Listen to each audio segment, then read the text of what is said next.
O reino de Deus não está nas nuvens, em algum ponto designado do espaço. Está logo atrás da escuridão, que você percebe com os olhos fechados. Deus é consciência.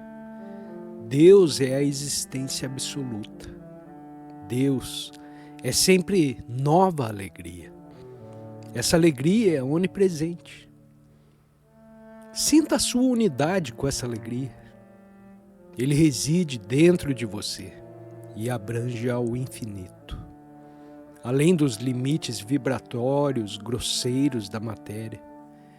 O infinito e imutável reina em toda a sua majestade e vastidão. Infinito. Esse é o reino de Deus. Bem-aventurança consciente, eterna e ilimitada. Quando sua alma se expande e sente sua presença em todos os lugares, então você está unido ao Espírito.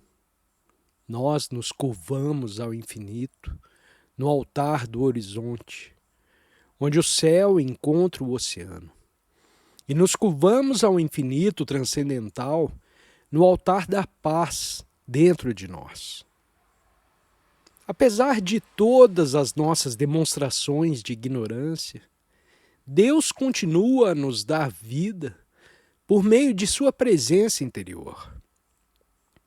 Ele está dormindo no gramado, ele está sonhando nas flores, ele desperta em pássaros e animais, e ele sabe que está acordado no ser humano, no super-homem. Ele se reencontra. Em épocas passadas, os rishis e mestres da Índia, isolados em seus eremitérios, desvendaram os mistérios que ocultam o espírito onipresente. Suas pesquisas nos forneceram técnicas e métodos valiosos que sintonizam o corpo e a mente com a fonte ilimitada da vida e da inteligência que reside em cada ser humano. Ao concentrar-se no infinito, você pode receber esse poder ilimitado. O conhecimento adquirido no estudo de livros ou de seres eruditos, ilimitados. Mas do infinito, o poder ilimitado da sabedoria pode ser obtido. E como conseguir isso? É um insulto ao seu ser nascer, viver e morrer, sem saber a resposta para o mistério de por que você foi enviado aqui como um ser humano em primeiro lugar. Esquecer Deus é perder todo o sentido da existência. Aprenda a sentir Deus e desfrutá-lo. Faça disso um hábito e você verá com o tempo o quanto ganhou. Adquirir bens materiais e prosperidade não é proteção contra o sofrimento. Chegará um dia em que você se sentirá totalmente desamparado, um mero peão do destino. E então você começará a perceber que somente Deus é o seu refúgio de segurança. Ele não quer se impor a ninguém. Você deve tomar a iniciativa de buscá-lo por meio do seu próprio desejo fervoroso, preferindo a ele do que a todos os outros desejos. Assim como o cisne pode nadar em águas lamacentas, com suas penas permanecendo imaculadas, você também deve viver nesse mundo. Se você revestir sua mente com o óleo do desapego, os desejos materiais não poderão se apegar a você. A gota de orvalho que se separa do lago e flutua isolada na folha de lótus secará, a menos que retorne ao lago. Portanto, antes que a vida se evapore em desejos materiais, é melhor entrar na consciência de Deus. A gota de orvalho da vida não terá que sofrer a morte, mas será eterna. O nascimento é a separação do infinito. A morte não é o fim da vida, mas uma transição para um estado superior. A liberdade do nascimento e da morte é um retorno a Deus. A gota de orvalho pertence ao mar. Separada, ela fica vulnerável ao sol, ao vento e a outros elementos da natureza. Mas quando a gota retorna à sua fonte, torna-se ampliada em unidade com o mar. E assim é com a sua vida. Unidos a Deus, vocês se tornam imortais. Enquanto ainda estamos separados do mar eterno, nosso objetivo deve ser manifestar, tanto quanto possível, a nossa essencial imortalidade divina. Na folha de lótus da felicidade material, a gota de orvalho da vida deve permanecer intocada e poluída até deslizar para a vastidão da presença de Deus. Como expressar nossa imortalidade inata, apesar de limitações contrárias, é o propósito de nosso assunto de tornar a juventude mais duradoura. Todo mundo está interessado em juventude, de uma forma ou de outra. Todos estão buscando a lendária fonte da juventude. Mas o que é juventude? Todos os jovens não são necessariamente jovens. Alguns já estão velhos e cansados, muito além de sua idade. Em contraste, alguns idosos permanecem jovens apesar de sua idade avançada. Eles mantêm suas mentes jovens. Seus sorrisos escorrem de suas almas para seus corpos e rostos. Seu próprio sangue vital palpita com alegria de ser. E também há aquelas pessoas inexpressivas e sem vida que já estão mortas antes de morrer. E elas nem mesmo sabem disso. Eles são os mortos-vivos. Tenho certeza que você vê muitas pessoas assim, negativas, críticas, mal-humoradas, desanimadas. Não há desculpa para um estado de espírito errado. Você deve estar sempre com a mente positiva, alegre, sorridente, vibrante. Por favor, pratique essa juventude mental que vem do âmago do seu ser. Assim, a idade do corpo não tem ligação real com a juventude. É o estado da mente e a expressão da alma que tornam uma pessoa jovem. A definição de juventude é aquele estado de corpo, mente e alma em que se sente o ápice, o zênite da alegria e do poder. Se desejar, você pode manter esse estado indefinidamente. Por outro lado, por descuido, você pode perdê-lo com muita facilidade.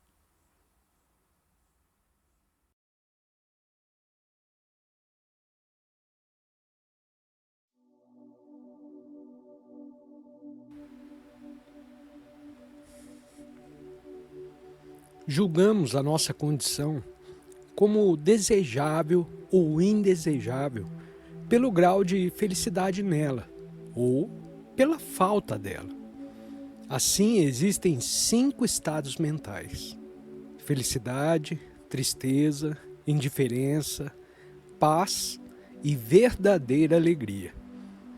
As ondas levantadas no meio do oceano por uma tempestade sobem alto, recuam para uma depressão e depois sobem novamente, uma após a outra, até que a tempestade cesse e as ondas se dissolvam no mar. Da mesma forma é com a mente. Os picos mentais são as alegrias e tristezas alternadas da vida. Os vazios intermediários são a indiferença ou o tédio. E estes são os 3 primeiros estados mentais. Geralmente você pode reconhecer o estado mental de uma pessoa pelo seu rosto. Se você perguntar a uma pessoa cujo rosto registra felicidade, o que a deixou feliz, descobrirá que algum desejo foi satisfeito. Ela recebeu um aumento, realizou algo que queria fazer, ou foi satisfeita de alguma outra forma. Um desejo realizado dá alegria. Quando você vê uma pessoa com um rosto taciturno ou azedo, sua expressão lhe diz que ela se deparou com algum desapontamento. Um desejo contrariado produz infelicidade.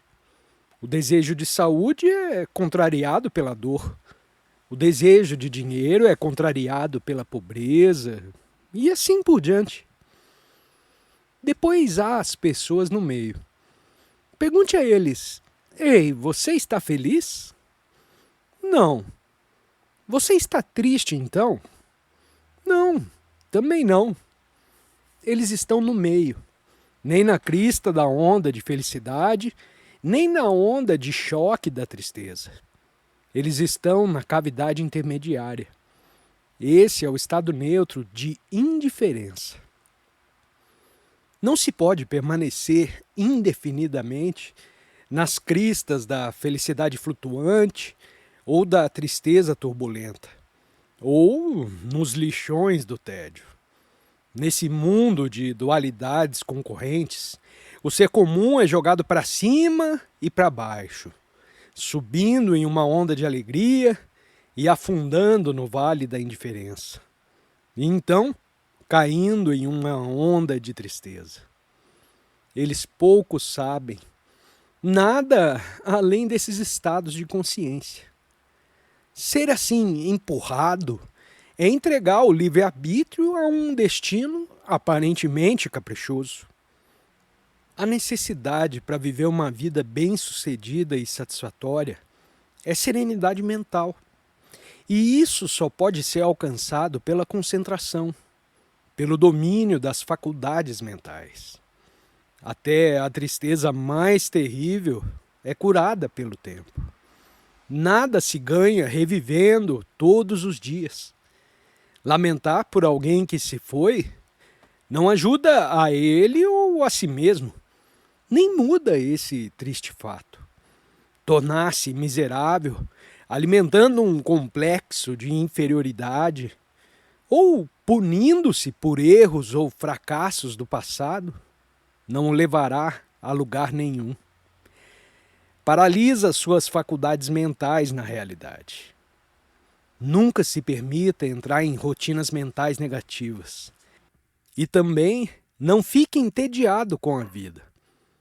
Esse é um estado muito desconfortável. Lentamente, não cozinhe você e suas potencialidades no forno da indiferença. Além das 3 primeiras condições da mente, felicidade, tristeza e indiferença, está o estado de paz. Muito poucas pessoas chegam a esse plano. Aqueles que têm dinheiro, saúde e relacionamentos satisfatórios, tudo o que realmente precisam ou desejam, podem dizer: ah, eu não sou feliz nem infeliz, e muito menos indiferente. Eu estou contente, estou em paz. Após um período de turbulência, tal condição é bem-vinda. Mas se por muito tempo alguém tem paz, que é meramente a ausência de alegria e tristeza, ele dirá: por favor, bata na minha cabeça para que eu possa sentir se ainda estou vivo. Essa paz, sendo um estado negativo, no qual a excitação foi neutralizada, não é duradouramente satisfatória. Então agora vem o aspecto positivo, o último ou o 5º estado de consciência. A obtenção de uma alegria sempre nova, Esse estado é encontrado apenas entrando em contato com Deus em meditação profunda, através da prática de técnicas como a dadas pelos mestres da Índia. Essa alegria que tudo preenche nunca envelhecerá. E como podemos descrevê-lo? Se por 10 dias você não tivesse permissão para dormir, mas fosse forçado a ficar acordado e depois adormecesse, a alegria que você sente naquele momento, multiplicada por 1 milhão de vezes, não começaria a expressar a alegria de que estou falando. Sobre Jesus e outros divinos que falaram dessa alegria. São Francisco e Shri Chaitanya conheciam essa alegria. Por que outro motivo os santos se privariam do ganho material, exceto para encontrar algo maior? Esse caminho de autorrealização não lhe diz para deixar de lado tudo deste mundo, mas o incita a abrir mão das coisas menores, obstruindo as coisas superiores e cumprindo de forma duradoura a verdadeira alegria da vida. Chegou a hora de você conhecer e entender o propósito da religião. Como entrar em contato com aquela alegria celestial que é Deus, o grande e eterno Consolador. Se você puder encontrar essa alegria e se puder reter essa alegria o tempo todo, não importa o que aconteça em sua vida, você permanecerá inabalável em meio à colisão de mundos que se desfazem. Portanto, essa é a primeira lei para manter a juventude. Você deve ter um estado de espírito feliz, um estado intocado pelos eventos da vida. E nessa alegria, nem mesmo a morte pode te abalar. Como Jesus pôde dizer diante de sua crucificação: Pai, perdoa-lhes porque não sabem o que fazem. A menos que ele tivesse aquela alegria interior que nem mesmo as torturas da carne poderiam tirar dele. Nesse firme fundamento mental, ele pôde, com o seu último suspiro, expressar amor por aqueles que foram os instrumentos da morte do seu corpo.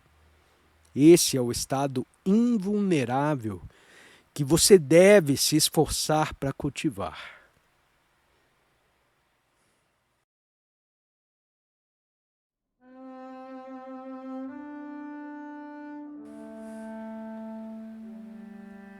Buscar Deus na meditação é o caminho direto para atingir um estado mental alegre e jovem. Existem práticas adicionais que também ajudarão a nutrir a juventude mental. Em primeiro lugar, aprenda a sorrir sorrisos sinceros.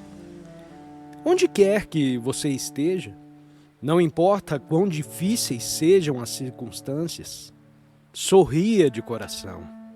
Não guarde nenhuma forma de raiva ou malícia. Tente dar sorrisos genuínos a todos, amigos, familiares, estranhos. Metade do segredo da juventude está nisso. Se você tem um sorriso contagiante, que brota do seu verdadeiro ser interior, você é jovem. Costumo dizer que, se você não consegue sorrir, fique diante de um espelho e treine-se para sorrir puxando os cantos da boca para cima. No dia em que você decidir sorrir, verá que tudo parece conspirar para tentar te fazer chorar. Isso que é a vida. No dia em que você decidir ser paciente e perdoar, parecerá que os outros, de repente, se tornarão mais difíceis de lidar. Isso que é a vida. Muitas vezes somos crucificados pelos outros, mas a mesquinhez deles não deve afetar as nossas resoluções de sermos gentis. Deixe os outros seguirem o seu caminho. Seja maior você e siga o seu caminho. Não é a aprovação dos seres humanos que você deseja, mas a certificação de Deus. Depois de encontrar o prazer dele, você será feliz. Tente agradar os outros tanto quanto puder e tente não ofender ninguém. Mas não deixe que isso vá contra o seu dever principal de agradar a Deus em primeiro lugar. Não vale a pena. Pratique o seu sorriso de juventude mental o tempo todo. Veja quantas horas por vez você consegue manter o equilíbrio, apesar das provações. Quando você puder permanecer alegremente equilibrado sempre, encontrará cada célula do seu corpo viva com grande alegria. Deus me abençoou todos esses anos. Quer meu sorriso seja visto externamente ou não, a alegria divina está sempre comigo agora. O grande rio da alegria está fluindo sob as areias da minha consciência. Nem a mutabilidade da vida, nem o espectro da morte podem tirar isso de mim. Foi um trabalho árduo tornar esse estado permanente e imutável, mas valeu a pena. Tantas pessoas jogaram fora anos e anos e não encontraram a alegria. Por que imitá-los e ir atrás daquelas coisas que prometem felicidade e dão infelicidade? Entre em contato com o Espírito em meditação e você saberá que o que eu disse é verdade. Você possuirá uma alegria da qual não se desfará, mesmo que o mundo inteiro lhe seja oferecido em troca. Dinheiro, sexo, vinho, nada pode se igualar a essa alegria suprema. É um brilho sempre ardente em sua alma. A disposição também é importante para manter a juventude. Quando você gosta de alguém, não se importa em cozinhar ou fazer outras formas de serviço para essa pessoa. Mas se você tem que fazer isso por alguém de quem não gosta, a sua falta de vontade o deixa cansado e irritado para fazer qualquer coisa por ele. Esse mesmo princípio é aplicável em todas as situações. Se você não está disposto, não tem energia ou interesse, se você estiver disposto, terá a vitalidade e o entusiasmo da juventude. Outra chave para a juventude mental é aprender a ser menos egoísta e egocêntrico, e mais generoso e atencioso com os outros.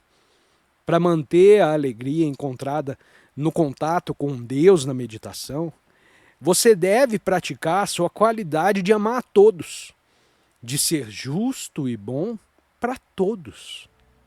Perdoe os seus inimigos. Que libertação maravilhosa você terá da escravidão, da raiva e do ciúme. Estenda a mão para ajudar os outros todos os dias, da maneira que puder. E especialmente, trazendo almas ao caminho espiritual para buscar a Deus. Dê a todos aquele mesmo amor com que você ama sua família e seus entes queridos. Deus lhe dá entes queridos para que você possa aprender a expandir o amor próprio para incluir o amor pelos outros. E Ele permite que a morte e outras circunstâncias levem seus entes queridos para que você não limite o seu amor a apenas alguns, mas aprenda a dá-lo a todos. Quanto mais universal o seu amor se torna, mais sua consciência expandida será preenchida com a alegria do seu ser onipresente. O Bhagavad Gita diz: quando um homem vê todos os seres separados como existentes no um que se expandiu em muitos, ele então se funde com Brahman.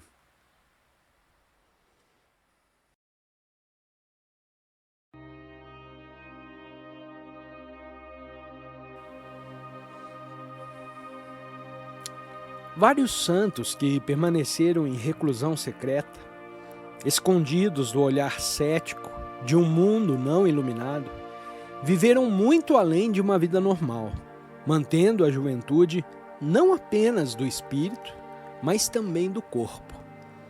Mahavatar Babaji é um deles. Jesus, de maneira diferente, demonstrou domínio sobre os elementos de seu corpo. Ele disse e então provou: destrua esse templo e em 3 dias eu o levantarei. Tais poderes foram comprovados por grandes mestres na Índia. As leis superiores não foram muito demonstradas no Ocidente, porque sua cultura se concentrou no desenvolvimento material externo, enquanto o Oriente se dedicou a uma pesquisa interna nos reinos do espírito.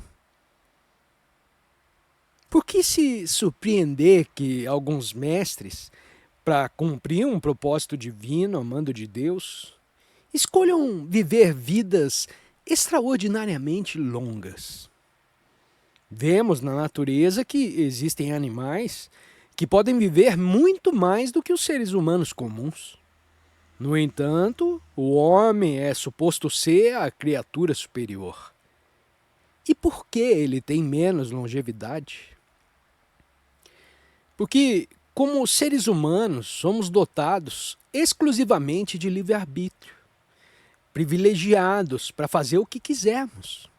E pelo mau uso dessa dotação, o homem escolhe fazer todas as coisas que não deve fazer. Seus hábitos errados de viver, pensar, persistir na separação de Deus, são passados de geração em geração no processo de evolução, limitando severamente a expressão de sua potencialidade divina, física, mental e espiritualmente. Quando no útero da mãe o corpo humano começa a crescer, a partir da divisão da primeira célula, constituída pela união do esperma e do óvulo, um embrião é formado em 4 dias. Todo o potencial do corpo está lá no 4º dia. No início, as células transformadoras são chamadas de células germinativas, cada uma capaz de se transformar em qualquer tipo de tecido corporal. De acordo com um projeto específico, eles misteriosamente começam a se especializar para formar nervos, ossos, pele, sangue, órgãos, basicamente todos os componentes do corpo. À medida que as partes do corpo são formadas, as células germinativas especializadas tornam-se células somáticas, aprisionadas em suas funções específicas e nas limitações dessas funções. Isso significa que eles nem sempre obedecem à mente consciente, porque os hábitos kármicos evolutivos e individuais e os pensamentos de séculos estão profundamente embutidos em sua composição. Por exemplo, o homem é capaz de desenvolver 2 conjuntos de dentes.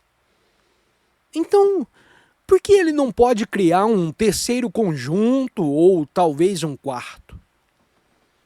Porque as próprias células de nossos corpos são hipnotizadas pelos padrões evolutivos de gerações, alojados em nossos cérebros e na composição celular. Quanto mais nos afastarmos da hipnose subconsciente, do estado evolutivo da civilização, mais livres seremos. Como converter células somáticas de volta em células germinativas versáteis e criativas, que podem reconstruir e rejuvenescer partes do corpo, será o futuro esforço da ciência. Nossos corpos devem ser capazes de mudar da maneira que quisermos. Aprenda a manter a sua vontade forte, uma vontade calma, não uma vontade nervosa, e seu corpo estará cheio de energia. É pelo poder da vontade que você traz energia para esse corpo e a utiliza.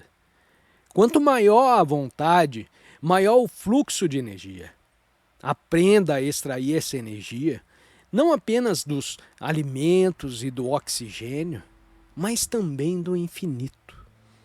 Porque chegará um momento em que, por mais medidas físicas você tome, o seu corpo ficará fraco.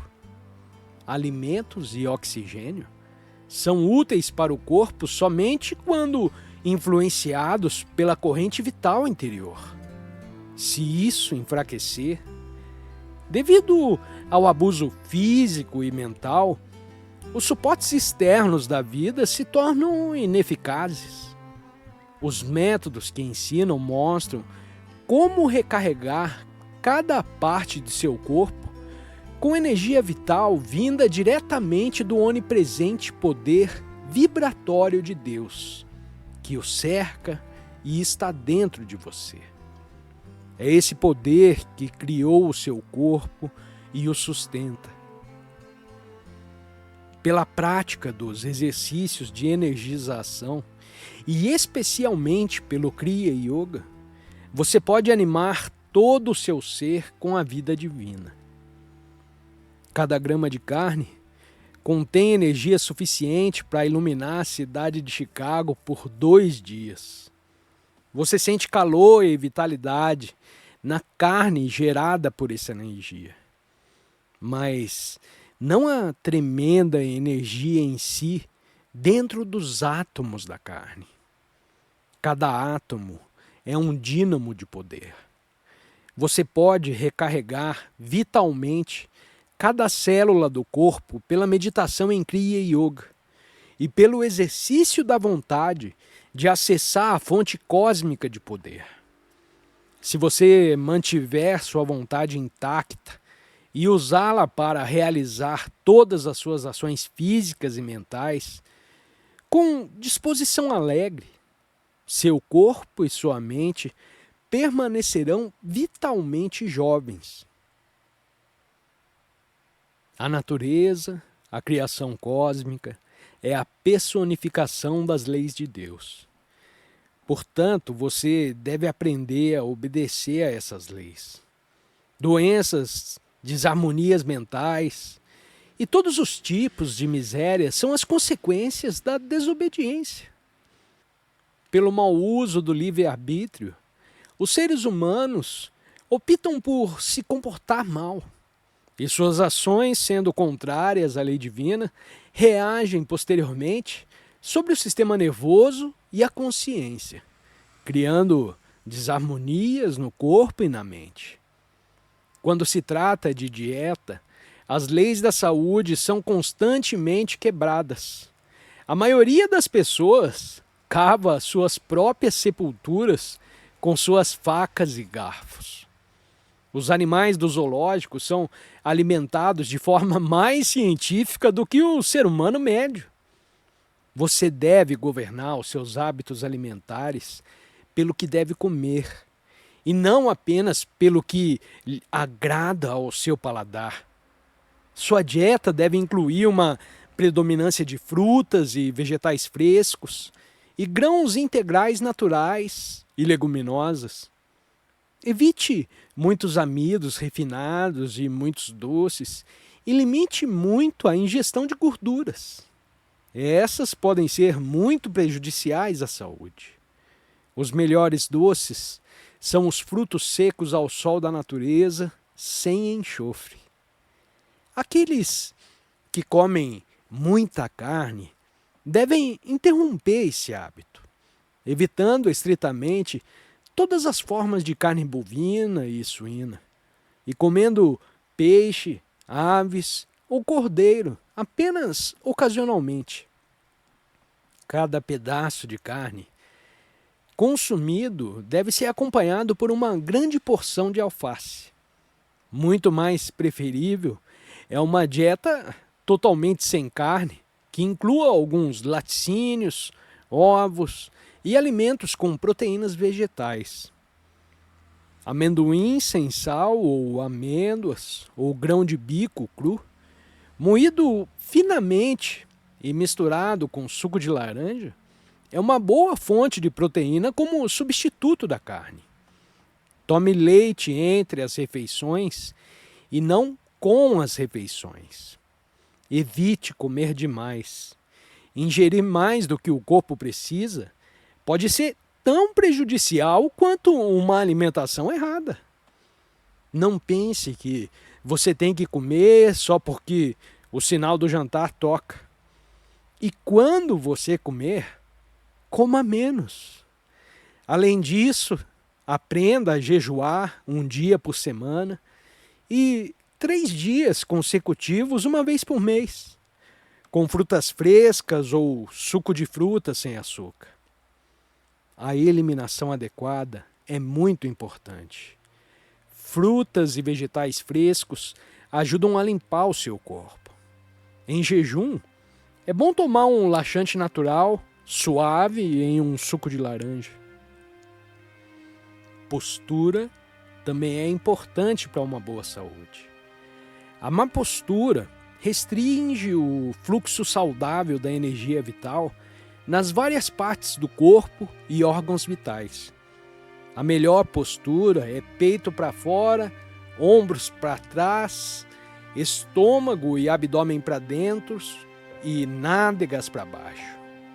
Não fique com as costas curvadas ou com os ombros curvados.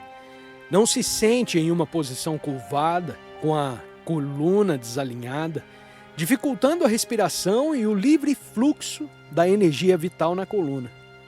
Psicologicamente, uma postura encurvada sugere uma atitude derrotista.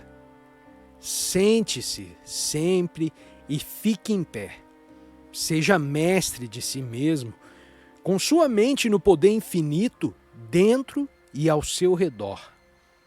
Faça exercícios regulares, como caminhar todos os dias. Aprenda a respirar corretamente, calma e profundamente, enchendo os pulmões até os lobos inferiores. Quando o sistema está bem oxigenado pela respiração adequada e pelo exercício, a força vital nele contida vitaliza todo o corpo, inclusive o cérebro. Por último, em conexão com os aspectos físicos da juventude, é extremamente importante conservar o seu poder sexual. A indulgência excessiva com o sexo e o mau uso da força criativa da natureza acarretarão doenças e velhice mais rapidamente do que qualquer outra coisa. Ele desvitaliza o corpo e enfraquece o sistema imunológico. Casais casados devem praticar moderação e pessoas solteiras devem observar a abstinência, aderindo a práticas de boa saúde e não diminuindo a energia vital interior por meio de ações físicas e mentais erradas. Você aumentará sua capacidade de manter a saúde e a juventude. Mesmo o karma de má saúde de vidas passadas pode ser grandemente mitigado. Não importa qual seja o seu passado, nunca é tarde para tentar mudar. Nunca é tarde para corrigir seus maus hábitos.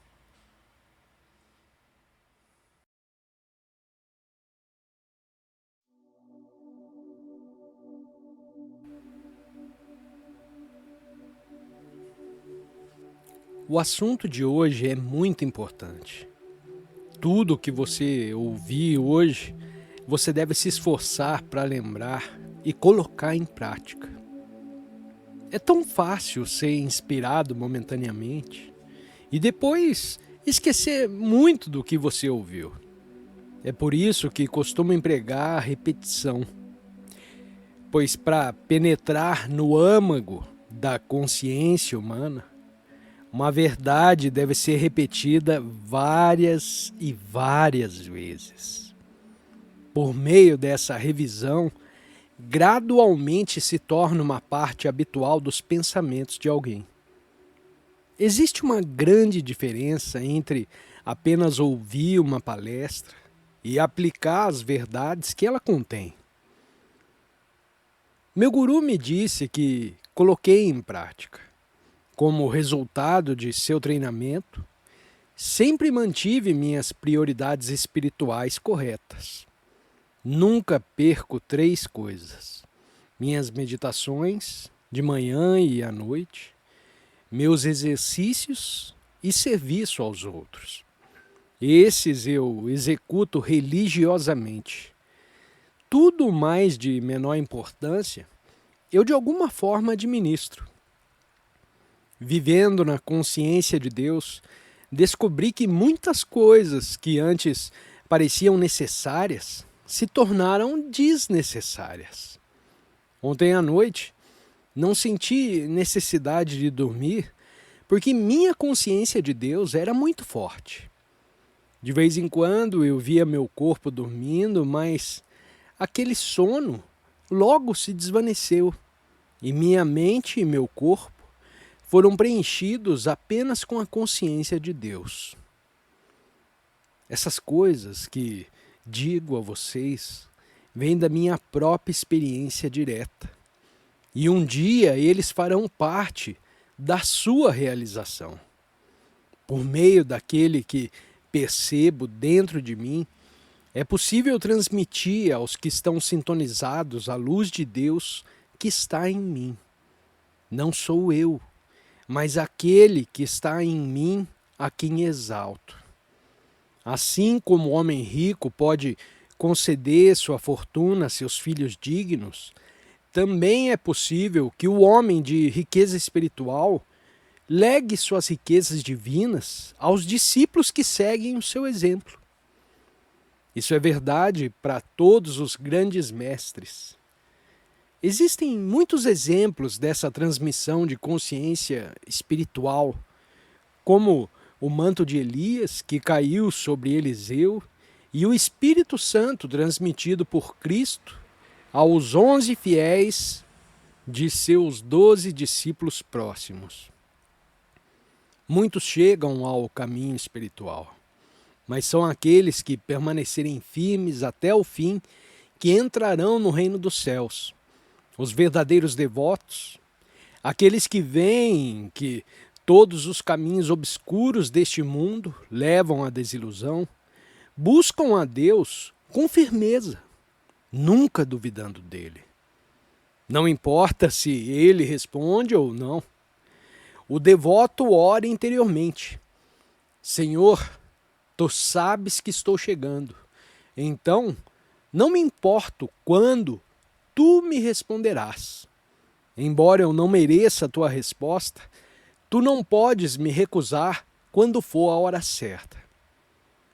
Assim que Deus está convencido de que você é sincero e nada pode afastá-lo dele, então, através do guru, ele lhe dá a realização final.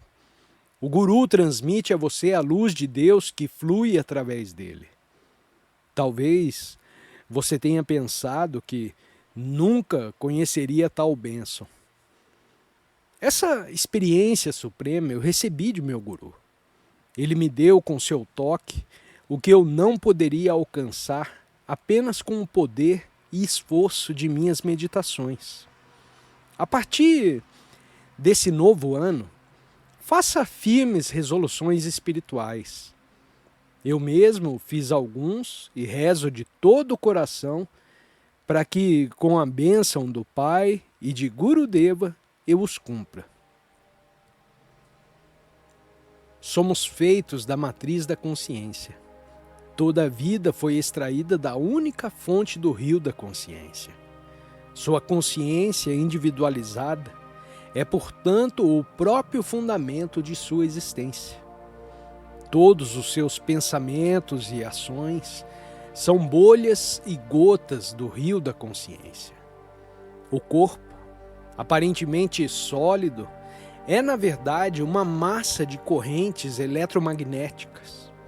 Seus elétrons e prótons são condensações dos pensamentos criativos positivos e negativos, relativos, projetados por Deus, que chamo de pensamentos. Toda a criação deriva desses pensamentos, a consciência de Deus. E qual é a diferença entre o preto e o branco? São dois pensamentos contrastantes, cada um congelado em seu conceito particular, e isso é tudo.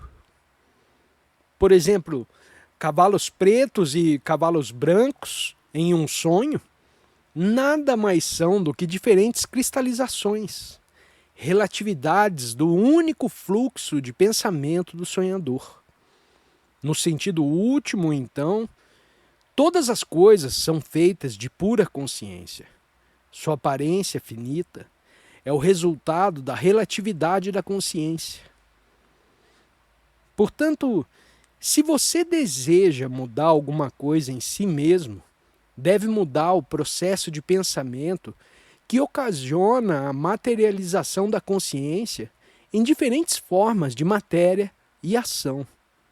Esse é o caminho, o único caminho para remodelar a sua vida. Posso dar uma diretiva à minha mente e ela imediatamente reagirá ou se comportará de acordo. A maioria das pessoas que decide parar de fumar ou parar de comer tantos doces continuará com essas ações apesar de si mesmas. Elas não mudam porque suas mentes, como mata-borrão, absorveram hábitos de pensamento. Hábito significa que a mente acredita que não pode se livrar de um determinado pensamento. O hábito, de fato, é tenaz. Depois de realizar uma ação, ele deixa um efeito ou uma impressão na consciência. Como resultado dessa influência, é provável que você repita essa ação. E depois de várias repetições, essa inclinação é tão fortalecida que a ação se torna um hábito. Em algumas pessoas, basta um ato para formar um hábito, por causa de uma predisposição latente de vidas passadas.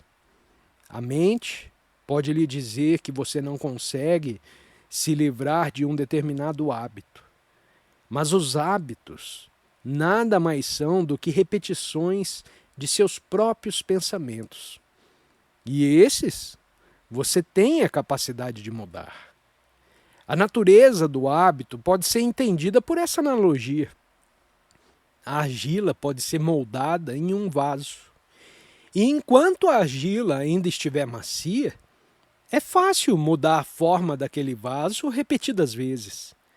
Mas uma vez que é queimada no forno, a sua forma fica firme. Assim é com sua consciência. Seus pensamentos estão moldando suas ações e suas convicções mentais da repetição dessas ações são o fogo que endurece os pensamentos em padrões de hábitos inflexíveis. Por que os rostos de vocês são tão diferentes? Porque suas mentes são diferentes. Seus padrões habituais de pensamentos moldaram não apenas a sua mente, mas também o seu corpo. Você provavelmente já notou que algumas pessoas magras podem comer 5 refeições por dia e ainda assim nunca ganhar peso. E algumas pessoas pesadas podem comer muito pouco e ainda assim ficarem mais pesadas. Por quê? Por que isso ocorre? Os primeiros, em algum momento de uma vida passada, estabeleceram em sua consciência o pensamento de que eram magros. E nessa vida trouxeram esse pensamento e tendência com eles. Não importa o que façam, nunca engordam. E é o mesmo com as pessoas obesas. Em vidas passadas, eles deixaram esse mundo com a consciência de serem gordos e trouxeram a semente desse pensamento para a sua existência atual. toda a fisiologia do corpo responde a essas tendências de sementes kármicas. Se você quiser mudar a sua constituição, então você tem que dizer: fui eu que me considerei magro, ou pesado, ou doente, e agora desejo ser robusto, ou o que você desejar. Se você se livrar do pensamento que o tornou diferente do que deseja ser, verá o corpo mudar. Posso manter meu peso ou facilmente ser magro à vontade. Meu problema quando jovem era que eu era muito magro. O mestre Swami Shri Yukteswar me curou dessa consciência. Então, desde então, tenho preferido ser mais pesado.